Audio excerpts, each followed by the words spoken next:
Subsecretario de Desarrollo Regional, Miguel Flores, gracias por estar con nosotros. Gracias a ustedes por la entrevista.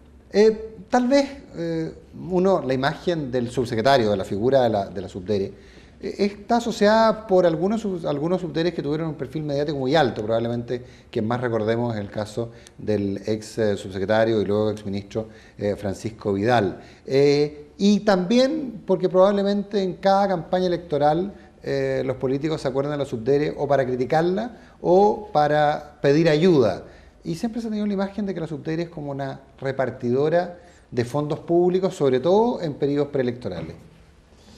Bueno, hay mucho de mito, Nicolás, en esas afirmaciones, y yo lo que pretendo hacer es derribar todos y cada uno de ellos. Esta es una institución muy profesionalizada, debe ser probablemente la repartición pública con mayor porcentaje de profesionales en su dotación de funcionarios, que es muy gravitante en el desarrollo de las regiones y en el fortalecimiento de los gobiernos locales. En la subdere se han iniciado, y esto lo digo no por los meses de gestión que yo llevo aquí, sino que en las últimas 2 décadas y media, ha sido el inicio del desarrollo de importantísimos proyectos para las regiones y para los gobiernos municipales. Muchas veces esas cosas son desconocidas y esa es la gran labor de la subsecretaría. Cómo se inició la electrificación rural, el mejoramiento de los temas sanitarios, en fin, los temas patrimoniales, la valorización de los temas patrimoniales ha sido parte de nuestras líneas de inversión. Yo creo que lo nuestro va más por allá, lo otro es un poco de mito y tiene mucho que ver con las personalidades y con los caracteres de quienes han desempeñado este cargo. Ahora, pero en esa dirección, probablemente la duda tiene más que ver con la discrecionalidad, con que se asignan los recursos. La subdere finalmente reparte muchos recursos porque recordemos que están los presupuestos que son asignados directamente a las regiones y que las regiones deciden y que las regiones ejecutan, pero están los fondos de desarrollo regional, hay una serie de fondos que administra la subdere que existe el prejuicio de que son administrados discrecionalmente. Claro, también eso hay mucho de mito, Nicolás. Nosotros tenemos 2 programas de inversión que son administrados exclusivamente por la subdere, que son conocidos como los programas de mejoramiento urbano y los programas de mejoramiento de barrio. Y esos 2 programas tampoco existe discrecionalidad. Estamos ceñidos a estrictas normas legales, a un control exhaustivo de la Contraloría, tenemos tipologías de inversión en las que no nos podemos mover, tienen que cumplirse una serie de trámites para poder aprobar los proyectos, tanto a nivel de municipios como a nivel de gobiernos regionales. Por lo tanto, yo diría que en ese espacio tampoco existe la discrecionalidad. Y los otros fondos, que es la gran mayoría de los recursos, están asignados a las regiones y se manejan, algunos con absoluta libertad a nivel de los gobiernos regionales y otros con la participación de la Subsecretaría de Desarrollo y de algunos otros ministerios de común acuerdo con los gobiernos regionales. Y por lo tanto, son enormes los mecanismos de control y ahí no existe ninguna discrecionalidad. Ahí se aprueban proyectos según cartera presentada.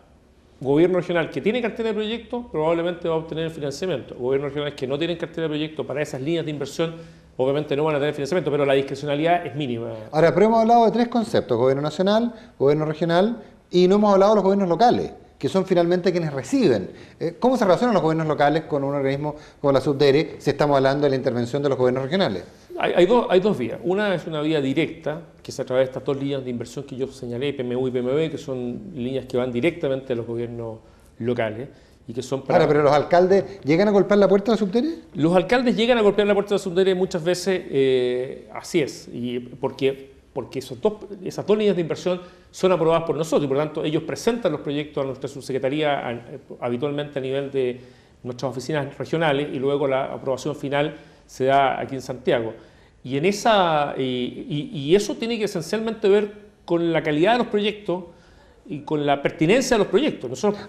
Pero eso en un mundo ideal. Aquí hay intendentes influyentes, hay parlamentarios que buscan recursos, hay cercanías de todo tipo. Bueno, es evidente que uno recibe el ejercicio de estos cargos innumerable cantidad de presiones. Aquí quizás la gracia está en saber administrar esas presiones. Para mí, la prioridad está en la calidad de los proyectos y en la pertinencia. Te voy a poner un ejemplo. Nosotros en la 9ª región, según la última CACEN, tenemos un déficit importante en materia sanitaria. Buena parte de nuestros recursos para infraestructura sanitaria del próximo año van a estar en las 3 regiones con mayor carencia.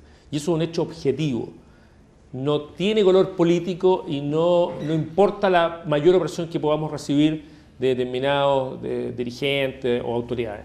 A nosotros nos importa ciertas prioridades y a esas prioridades nosotros les vamos a colocar todo nuestro énfasis. Ahora, que uno recibe presiones, que uno puede recibir llamados telefónicos, eso es cierto y eso es inevitable, pero estos cargos son así y uno tiene que saber administrar ese tipo de situaciones, pero lo importante es que en el eje de todas nuestras inversiones están prioridades fijadas de antemano, que son conocidas, muchas de ellas están colocadas en la ley de presupuesto, en las glosas de la ley de presupuesto y por tanto los márgenes. Yo a lo que quiero ir, Nicolás, es a tu pregunta inicial.